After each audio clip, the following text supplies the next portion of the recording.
Ny mofinaina isan'andro atolotry ny mpitandrina rakotina valina maoly.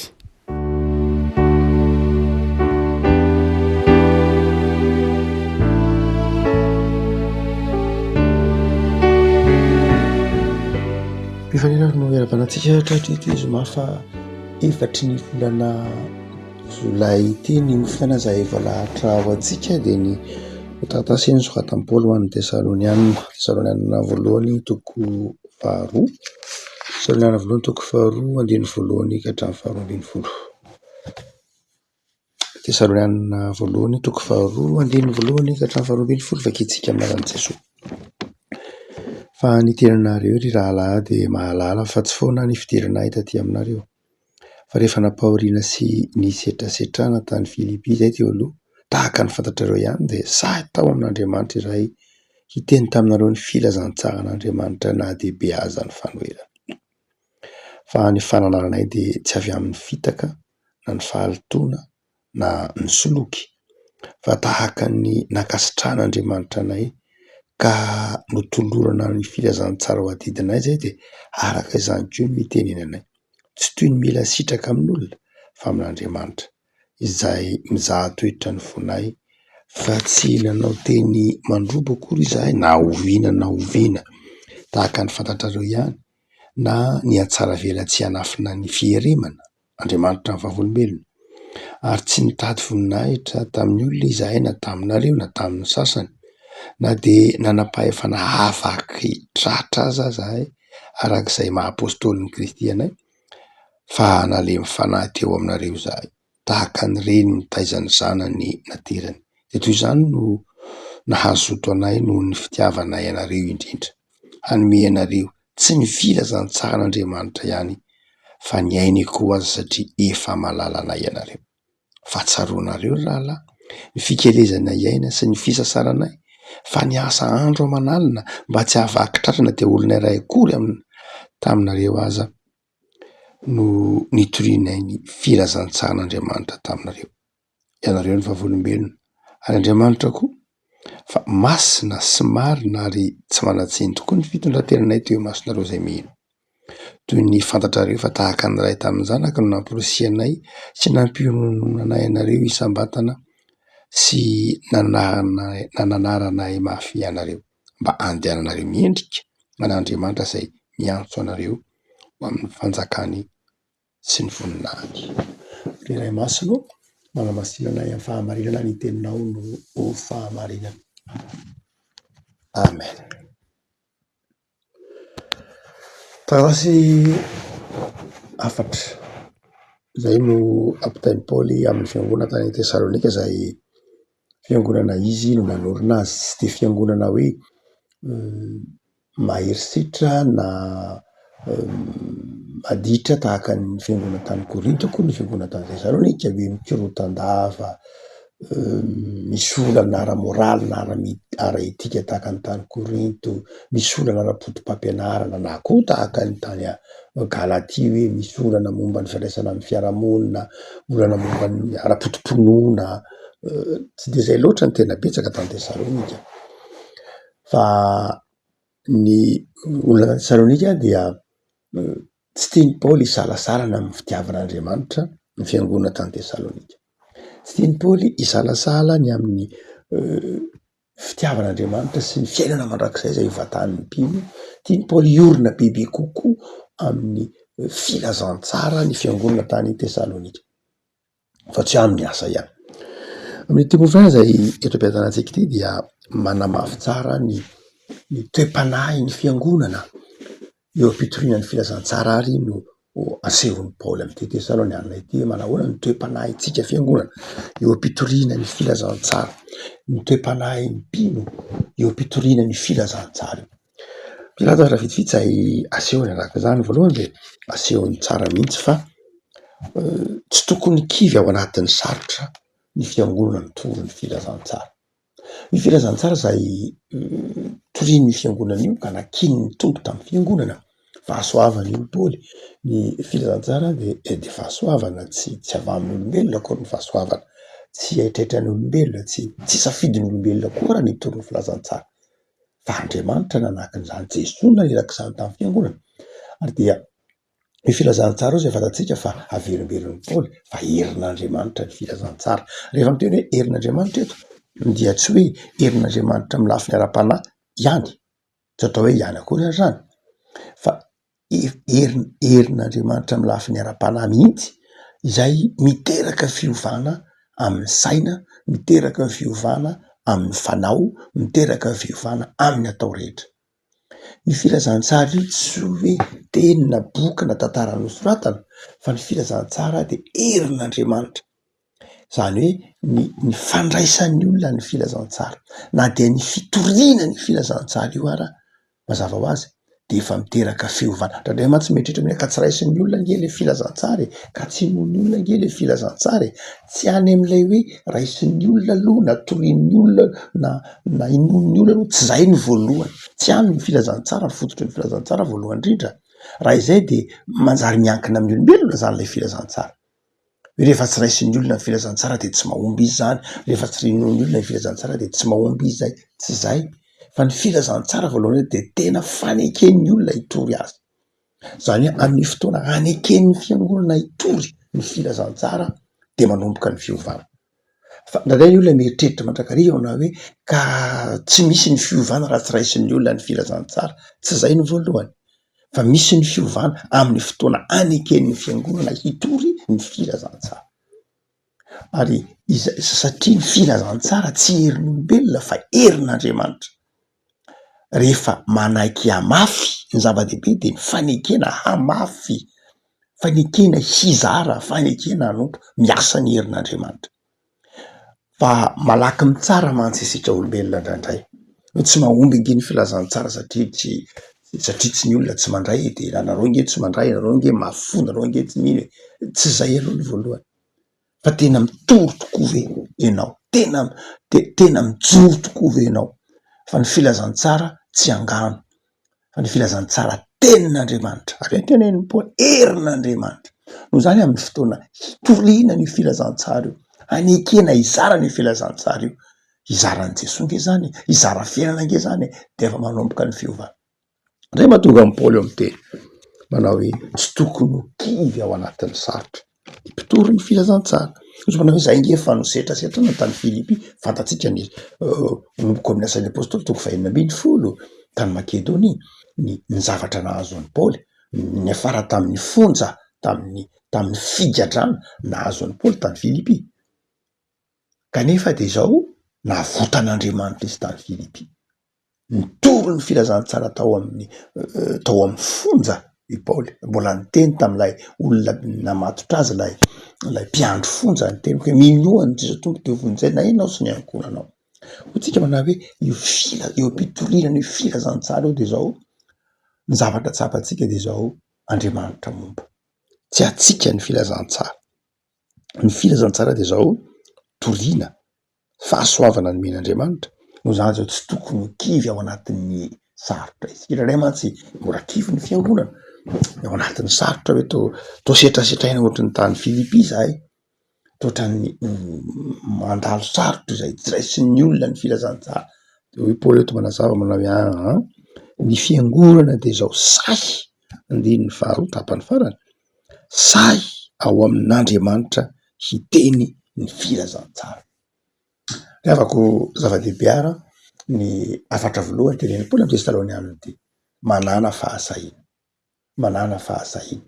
Fa ny faharoa zay asio ny andiny tsotra masina ity ry avako malala, tsy hoe rehefa mitony filazantsara ianao dia mijovona manana fahasahiana manoloana ny fahasarotana, fa izao ihany. Zavatra faharoa dia izao, io filazantsara io koa dia toriana amin'ny fahadiovana, toriana amin'ny fahadiovana, amin'ny fahamasinana, amin'ny fahamarinana. Andininy fahatelo, andininy fahatelo hoe ny fananaranay na ilay filazantsara zany dia tsy hoe avy amin'ny fitaka na avy amin'ny fahalitoana na avy amin'ny soloky. Ary amafisiny tsara dia amin'ny ambany ary tenin'ny Paoly manao hoe ianareo ny vavolombelona, andininy 10, fa izahay dia masina, marina, tsy manatsiny.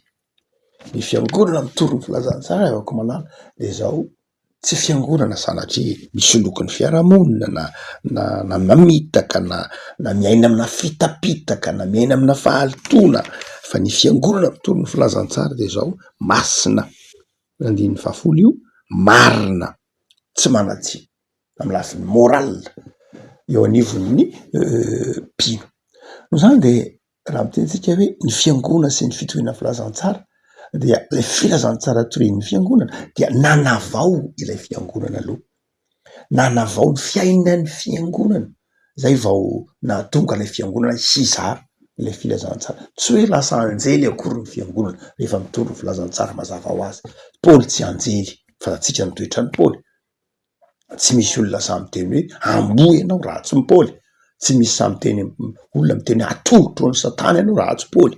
Ny Paoly tsy hoe anjely akory Paoly mazava ho azy fa olombelona tahaka atsika ihany izy, olombelona mety manana ny toetrany ihany, masiky Paoly enjana fa saingy be fitiavana Paoly ary izay fitiavana zay ny zava-dehibe amin'ny fiainan'ny filazantsara.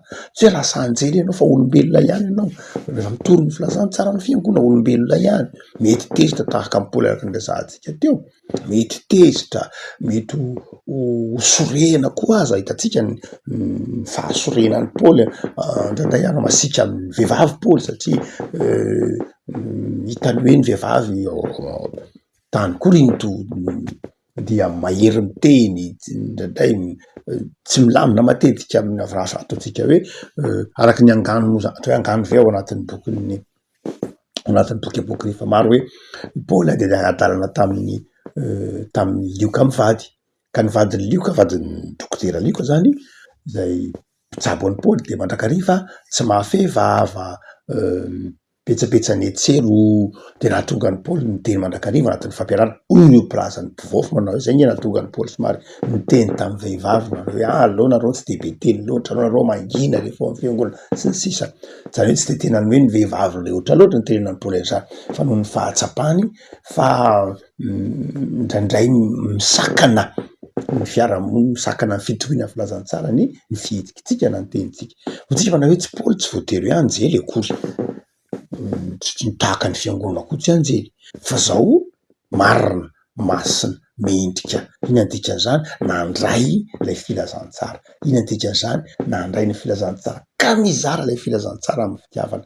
Io de ny Petera manao hoe ny fitiavana ny mahatateraka ny olona ao anatin'ny fahatsarana fa ny fitiavana ny fehy ny fahatanterahana rehetra teny Paoly amin'ny Korintiana Kolosiana tokatera 2:20 io. Zany hoe ny zava-dehibe de zao le filazantsara zay noraisitsika io de nanavao atsika ka nahatonga atsika manam-pitiavana ary tsy fitiavatsika ny tenatsika tsony no mibaiko atsika.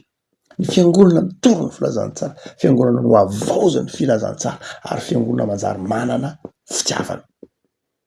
Tsy fiangonana miaina amin'ny fitiavatena io tenenin'ny Paoly io hoe zay angena le mifanahy teo aminareo tahaka ny reny ny taiza ny zanany. Lay fitiavana no manjary mahatonga atsika manana toe-panahy tahaka ny reny amin'ny fify tahaka ny reny eo anatrehan'ny zanaka. Hotsika manao hoe ny fiangonana na ny mpino eo amin'ny fitoriana ny filazantsara de manana zay fahalemem-panahy zay, manana zay fitserany Kristy zay ny fiarahamonina ary tsy mitady ny tompontsoa ho an'ny tenany. Ho Paoly no tena manao hoe diny fahenina zay angetsy mitady voninahitra. Fiangonana tsy mpitady voninahitra satria efa manana ny voninahitra tsara indrindra ao amin'ny Kristy Jesosy izy. Tsy zava-dehibe amin'ny fiangonana ny voninahitry ny tany fa ny voninahitr'Andriamanitra. Matoa ny olona mitady mandrakariva de mahatsiaro hoe tsy manana izy fa ny manana de zao mizara mandrakariva izy ary matoa ny olona mizara mandrakariva de zao mahatsiaro manana sy feno izy. Ny fiangonana tsy mitady ny azy izy satria mahatsiaro efa manana ny Kristy izy. Atria mahatonga ny Paoly miteny zay hoe tsy nitady voninahitra, tsy nitady voninahitra Paoly, tsy nitady voninahitra ny fiangonana satria nahoana? Satria efa manana ny voninahitr'Andriamanitra, efa nahita ny voninahitr'Andriamanitra tahaka ny nahitany Isaiah-mpaminany ny voninahitr'Andriamanitra tao amin'ny fahitana ao Isaia 9:9 nahita ny voninahitr'Andriamanitra nameno ny tempoly de tahaka zany koa ny fiangonana. De Paoly manao hoe tsy eo am-pitoriana ny filazantsara tsika fiangonana tsy ny voninahitrytsika ny tadiavintsika, tsy ny voninahitry ny tany ny tadiavintsika. Tandray mantsika marary eo anatrehany zay tsy mba hajaina, zay tsy mba mena voninahitra, zay tsy mba ny fiangonana tsy zany. Ny voninahitra de zao ny fahitana ny fahatsaran'Andriamanitra. Ny faharoa de zao, zay nge olo tsy nitady voninahitra de ny fahaenina tsy ary indrindra koa tsy nanao zay ahavaky tratra anareo, tsy nanao zay ahavaky tratra anareo na dia nanam-pahefana azy, zany hoe tsy nanery anareo, tsy nanery amy lafiny materiel io, amy lafiny ara-boly io, ara-pitaovana io. Zany hoe fiangonana fiangonana zao fiangonana mahatsiaro manana ny ampy. Nisy boky nosoratan'ny pasteur be manahaky zay antsoina hoe Mantra Manan-karena. Anankiray am'izay manazavana ny votoatin'ilay boky molava be izy, anazavana manao hoe ny fiangonana de toy ny mantra nefa mampanan-karena ny maro, satria toro ny filazantsara izy. Rehefa toriany hoe filazantsara io de mampanan-karena ny olona. Ny filazantsara tsy mpitondra fahantrana fa ny filazantsara mitondra harena. Tsy hoe rehefa mandray mitoro ny filazantsara zany ny fiangonana de mitondra volamena avy any an-danitra na mitondra volamena de anatin'ny tany. Tsy zay ny filazantsara. Fa ny filazantsara dia herin'Andriamanitra mahatonga fiovana eo anivon'ny fiarahamonina, eo anivon'ny fiainan'ny mpino, ka manjary olona tonga mpamorona harena mihitsy ary izy, tonga olona mpamokatra harena izy am'izay ataontsika hoe omba ny fahasoavan'Andriamanitra. No zany de zao ny filazantsara tsy ny materiel ny tompony teny farany fa ny herin'Andriamanitra, ny fahatokiana ho an'Andriamanitra. Paoly angetra raha ny teny hoe za nge tsy manana na inona na inona, tsy hoe nitondra vola be Paoly tamin'ny fitokiana filazantsara ka hoe zay tsy naka taminareo tany Tesalonika izay fiangonana, tsy hoe nitondra harena be Paoly, fa Paoly manao hoe tsy niankina taminareo zahay, tsy nanam-pahefana taminareo zahay satria zahay niasa, satria ny tananay no niasa, satria zahay niezaka tsy nahavaky tratra anareo, satria nanao zay tokony andiny fasivy, niasa andro aman'alina zahay. Zany hoe ny filazantsara de zao tsy hoe manararoatra ny fahefana eny am-pelantanana fa miezaka aza mizara, miezaka miasa, manompo ny fiarahamonina. Ny fiangonana le avako manao de zao isika mpino de zao ilain'ny fiarahamonina isika satria nataon'ny tompo fanasina sy fahazavana, fa ilain'ny fiarahamonina koa isika le avako manara ahatsapany fa ny zava-dehibe amin'ny fiainana kristiana de zao olona azo anterana. Ny filazantsara de mahatonga antsika fiangonana ho azo idodododoana, mahatonga antsika fiangonana olona azo idodododoana, azo hitarainana, mahavonjy ireo zay mety vohilika ao anatin'ny fiarahamonina, mahavonjy ireo zay mety ho any an-tsisim-boly, any an-tsisim-bala, mahavonjy ireo zay mety ho tratry ny tsindry azo lena. Zay ny filazantsara torian'ny fiangonana, manjary are-tsaina, are-panahy, mahatonga ny olona sahy hijoro amin'ny maha izy azy, tsy miondrika fa mitraka mba ho ianteherana tahaka ny fiangonana koa. Ny fahotana de manao tsindry azo lena ny olona ka mahatonga ny olona kivy. Ny fahotana de manao tsindry azo lena ny olona ka mahatonga ny olona mora kivy, mahatonga ny olona voalatsa ny fahotana mandrakariva hoe ianao nge tsy mahomby, ianao nge tsy mahavita ininona, ianao nge voafetra, ianao nge tsy afaka manao ninina. Fa ny filazantsara ny mandravana zany toe-tsaina, miteraka akamoana, miteraka faharesena zany. Fa rehefa voarain'ny olona ny filazantsara de miova ny toe-tsainy, manjary lasa manataka ny toe-tsainy Paoly hoe za nge tsy manana inona na inona fa zao mantra fa mampanan-karena anareo, tsy manana na inona na inona fa izao manana ny zavatra rehetra ny lalan'i Kristy, mety tsy mahay amana-petra fa mahay ny zavatra rehetra. Zany hoe lay toe-tsaina mihitsy aloha ny voalohany ovainy le filazantsara, lasa toe-tsain'ny mpandresy ka tsy olona kivy eo anivon'ny zavatsarotra. De ny Paoly manao hoe fiangonana eo am-pitoriana ny filazantsara dia fiangonana zay tsy mitady ny voninahitra ho an'ny tenany, tsy mitady ny harenany zao tontolo zao, fiangonana manam-pitiavana mizara. Fa ny fahatelo zay aseho ny tediny zao dramasinay ity, satria manao hoe ny fiangonana mitoro ny filazantsara de fiangonana miasa. Zava-dehibe le teny hoe miasa io le havako, miasa andro aman'alina. Asa raha matsiaro zany sika eo am-pitokinan'ny filazantsara io fa ny zava-dehibe de izao zany rehefa mitoro ny filazantsara tsika de vonona hiasa ary tsy maintsy miasa mihitsy. Teren'ilay fitiavan'i Kristy hiasa olo Paoly manao hoe ny fitiavan'i Kristy angeny manery anay, tsy fitadiavam-boninahitra, tsy fitadiavam-bola, tsy fitadiavana inona, ny manery anay fa lay fitiavan'i Kristy mihitsy manery anay tsy maintsy miasa. Ary zay ny tokony ho toetran'ny mpino ravako malala eo anivon'ny fiarahamonina mpitohinan'ny filazantsara eo amampino azy mihitsy olon'ny asa fa tsy olon'ny fahalainana, tsy olona zatra miankina, tsy olona zatra tolorana fa miasa mba ny fahasoavana. Ndraindraiky ampifanoheriny ny olona ny hoe asa sy filazantsara na asa sy finoana fa tsy mifanohitra mihitsy, tsy mifanohitra. Ny olona mino de vao mainka tia asa, ny olona mandray ny filazantsara de vao mainka miasa andro aman'alina, ny olona manana an Jesosy de vao mainka miasa andro aman'alina, tia hanararotra ny fotoana. Paoly angeny teny an'izany, araroty raha mbola manana ny mazava ianareo, araroty de ny mbola salama, araroty de ny mbola mazava am'izao andro ankehitriny zao, mbola azo itohina ny filazantsara ny firenena, mbola malalaka ny fitohina ny filazantsara, mbola malalaka ny toerana, malalaka ny tany, malalaka ny fon'ny olona, teny zao araroty. Fa ndraindray moa tsy zay no tazantsika fa ny sarotra no tazantsika hoe toatra ny sarotra ny fiainana, tsy manam-bola ny fiangonana,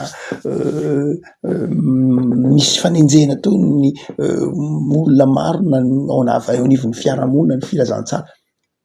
Tsy zay loatra ny teny, tsy zany no tokony hankiro i Paoly fa mbola fotoana fanararotra zao mbola fotoana fahatsika mitoro ny filazantsara fa fotoana zay tenenin'i Jesosy amin'ny Jaona manao hoe mandehana mbola manana ny mazava. Tsika manao hoe ny filazantsara de manery antsika hiasa fa ny farany de ny toe-panahy tokony nanan'ny fiangonana koa ravako malala de zao toe-panahin'ny fananarana sy ny fifananarana.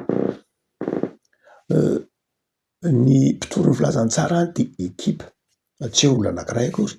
Ny mpitoro ny filazantsara de ekipa, ataontsika hoe ekipa amin'ny fomba fijerin'ny olon-tsola andavanandro. Fa ny mpitoro ny filazantsara raha jerena amin'ny lafin'ny teolojika de hoe fiombonana koinonia. Ekipa moa no mety ho teneniny satria zay no mahazatra antsika. Fa koinonia zany hoe toy ny ekipa, toy ny hoe olona miara-miasa, olona vondron'olona mitambatra, tenan'ny Kristy anankiray.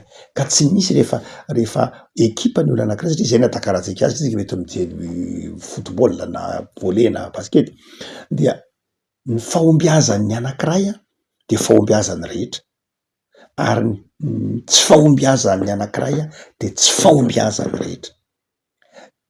Izay toe-tsaina zay ndraindray tsy hananantsika eo anivon'ny fiarahamonina hoe ndraindray everitsika fa hoe ao anatin'ny fiangonana io de hoe ka ry fiangonana katolika ake zany, fiangonana protestanta ake zany na fiangonana zao ange zany.